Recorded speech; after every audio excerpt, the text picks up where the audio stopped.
após idas e vindas, a Câmara dos Deputados aprovou o projeto de lei que altera as diretrizes da Política Nacional de Ensino Médio. E sobre essas mudanças com a reforma, nós vamos conversar com a presidente do Instituto Singularidades e ex-diretora de Educação do Banco Mundial, Cláudia Costin. Bom dia, seja muito bem-vinda aqui, Cláudia.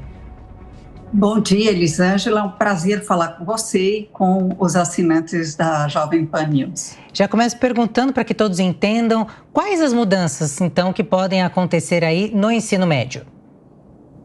Bom, para responder isso, a gente tem que dar um passo atrás, Elisângela, entender o que era o antigo ensino médio, que eram 4 horas de aula e com 13 matérias exprimidas nessas 4 horas de aula.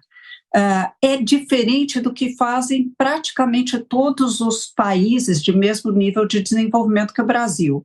Por quê? Porque a grande parte deles tem de 7 a 9 horas de aula e não mais que 8 disciplinas. Quando o aluno chega no final do Fundamental 2, escolhe uma área de aperfeiçoamento. Ele não faz todas as disciplinas.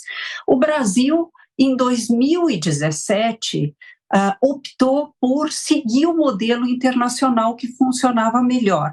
Só que veio a pandemia, Elisângela, e o que aconteceu com isso? Nós retardamos a implementação, houve um pouco de falta de coordenação nacional desse esforço logístico, não só pedagógico, complexíssimo de implantar um modelo novo, e acabou uma série de distorções aconteceram. O Rio Grande do Sul escolheu 28 áreas de aperfeiçoamento, o Paraná, mais prudentemente e corretamente, escolheu 4, não houve uma coordenação nacional.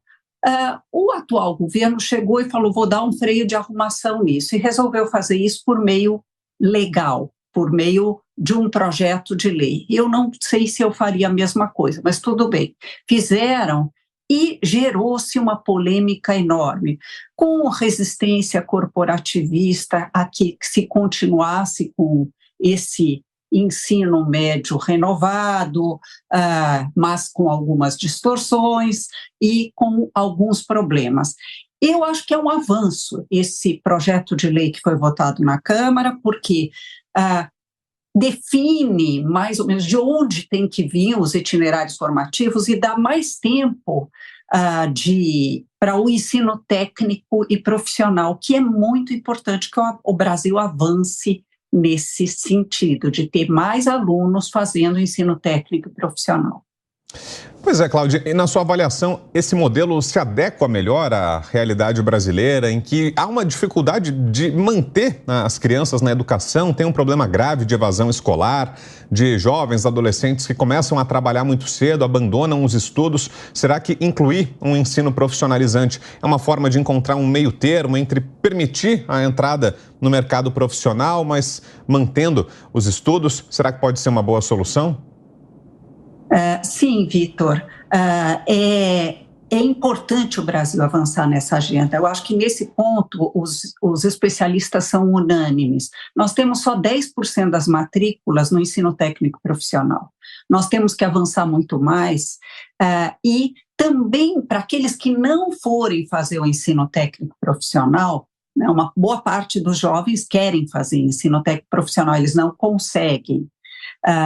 Mas os que não forem fazer, eles poderem se aprofundar em alguma área, porque se você tem, como eu disse há pouco, 13 matérias exprimidas em 4 horas, você acaba aprendendo um verniz de cada uma e não aprende a pensar matematicamente, a pensar cientificamente, porque não basta decorar o que o professor escreve no quadro e devolver numa prova porque você esquece. Nós nos saímos muito mal, por exemplo, no PISA, que é um teste internacional de qualidade que permite comparar países, e parte disso tem a ver com o fato que nós não, a ênfase desse teste foi em matemática, que nós não aprendemos a pensar matematicamente. Nós decoramos a fórmula de Bhaskara, mas não sabemos o que fazer com ela, a fórmula da equação de segundo grau, no caso. Então, sim, nós temos que avançar mais no ensino técnico e melhorar as condições de aprendizagem do ensino que a gente chama de propedêutico, ou seja, preparatório para o ensino superior. Cris, a sua pergunta? Olá, Cláudia Costin, muito bom dia, satisfação falar com a senhora. Na sua avaliação, hoje dentro desse projeto, a grande discussão que se tinha, teve até o último momento, né, entre o ex-ministro da Educação, o atual ministro, enfim, debatendo sobre a questão da carga horária. Você entende que a carga horária definida, ela é adequada àquilo que se exige hoje em dia, especialmente se comparando a realidade brasileira com a realidade dos países mais avançados em termos de educação? Olha, Cris, não. Eu acho que o Brasil, como eu disse no comecinho, acho que ele tem que avançar um pouco mais rapidamente para o modelo que os países com bons sistemas adotam, que é ter aulas de 7 a 9 horas. Evidentemente, não é da noite para o dia que a gente constrói uma infraestrutura de escolas para isso. O Brasil vem avançando ao longo dos anos, no ensino médio seguindo o modelo de Pernambuco, que é o melhor ensino médio se a gente olhar para nível socioeconômico. Eles têm boa parte das escolas 9 horas de aula, o que permite uma aula muito mais mão na massa, mais dialogada, para que o aluno possa também ir para o laboratório, fazer experiências, que é o que se faz internacionalmente.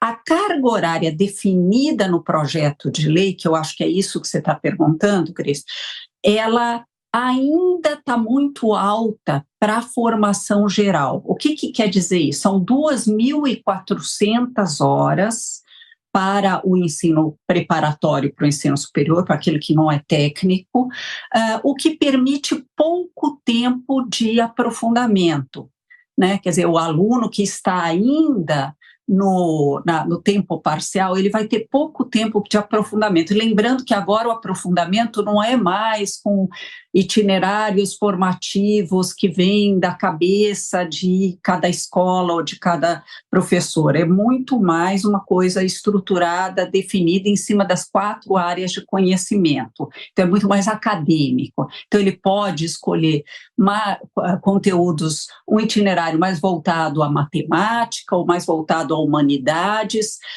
e isso estrutura melhor as áreas de aprofundamento.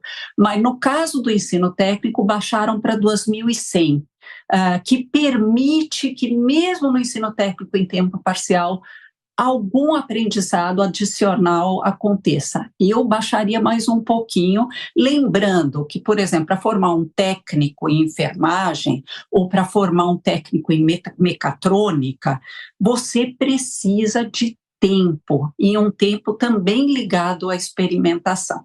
Mas é um avanço, eu espero que o Senado aperfeiçoe um pouco mais e a gente saia com o ensino médio que de fato prepare o jovem para o mundo do trabalho e para continuar sua aprendizagem.